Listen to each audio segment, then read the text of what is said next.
This is the butterfly from one of our intermediate workshops for Crewelwork, and I've finished it. However, I think it might need a little bit more detail at the bottom here. So I'm going to put a little pistil stitch .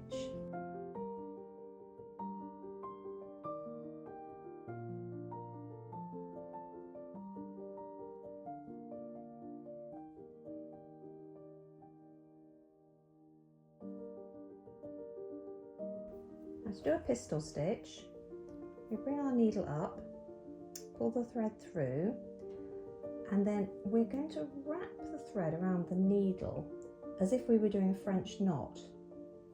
But instead of going down right next to where I came out, I'm going to bring it a little bit further down. So I'm going to hold my wool taut in my left hand. With my right hand, because I'm right-handed, I'm going to bring my needle towards the thread, and I think to give a nice full knot I'm going to wrap twice.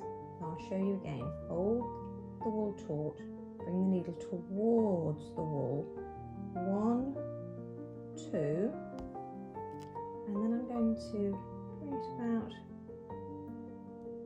6 millimeters away. Hold the wool in place with my left hand, pull through, pull through, pull through, pull through, and just at the very last second, let it go. And that is a little pistil stitch. Now I'm going to bring the thread up and hide some travelling stitches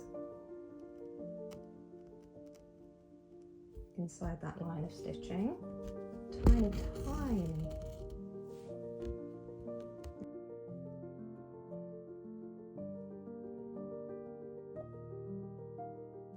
Hold it taut, wrap once, twice, match the angle, hold the wool in place, and at the very last second, gently let it go. And there is my pistil stitch.